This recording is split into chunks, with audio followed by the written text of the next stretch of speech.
অত্যাচার, উৎপীড়ন, নির্যাতন, নিপীড়ন এগুলো না করলে তো ছাত্র রাজনীতির আধিপত্যটা বজায় থাকে না। সেই আধিপত্য বজায় রাখার যে একটা প্রেসক্রিপশন, সেটা তো উত্তরাধিকার সূত্রে শিবিরও পাইছি। আপনার জুলুম নির্যাতন করলে আধিপত্য বজায় রাখা যায়, রক কাটি দিলে আধিপত্য বজায় রাখা যায়। এটা দোষের উপর রাজনীতি আমাদের জাতীয় রাজনীতির প্রতিফলন। এটা এখন ছাত্র শিবিরের বর্তমান কার্যক্রম কি বলে?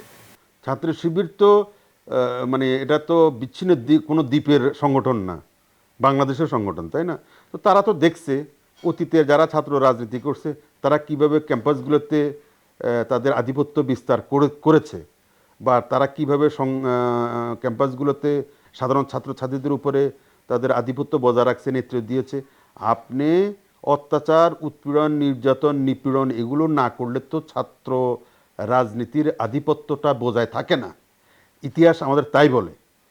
এটা অতীত থেকে ধরেন ছাত্রদল বলেন, ছাত্রলীগ বলেন, যারা এরকম বাংলাদেশের দুইটা বড় রাজনৈতিক দলের অঙ্গ সহযোগী সংগঠন আছে, এরা মূলত প্রধানত অত্যাচার, উৎপীড়ন, নিপীড়ন, নির্যাতন, চাঁদাবাজি, আপনার দখলবাজি এগুলো করেই মূলত আপনার ক্যাম্পাসগুলোতে আধিপত্য বজায় রাখে।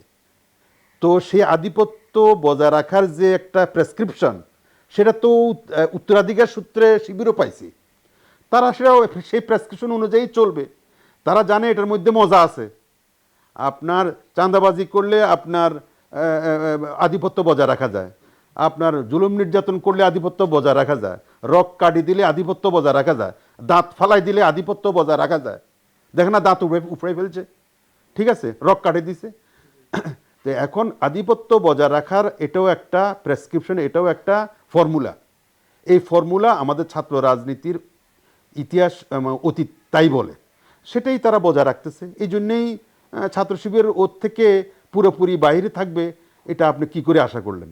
তারাও তো এটার মজা নিতেই চাইবে। তারা তাদের আধিপত্যকে স্থায়ী করার জন্য, তারা যে বিভিন্ন বিশ্ববিদ্যালয়গুলো স্থায়ীভাবে বিজয়ী হয়েছে, তারা এটাকে স্থায়ী করার জন্য, এটাকে টিকিয়ে রাখার জন্য তারা ওভার্ট কোভার্ট সর্বস্তরের সব ধরনের প্রচেষ্টা তারা চালাবে। তো সব ধরনের প্রচেষ্টা চালানোর মধ্যে এটাও একটা অংশ, যে নিপীড়ন, নির্যাতন এবং আপনার মারামারি, খুনাখুনি করে নিজের শক্তিমত্তাকে জানান দেওয়া, তাহলেই তাদের আধিপত্য বজায় থাকবে, এটা তারা মনে করতেছে। কিন্তু এখন ক্যাম্পাসে কোনো কিছু হইলে সেটা একটা শিবিরকে দোষ দেওয়া হয়, আবার অনেকাংশে ছাত্র দলকে দোষ দেওয়া হয়। এই যে দোষাদোষী রাজনীতি কি বলবেন?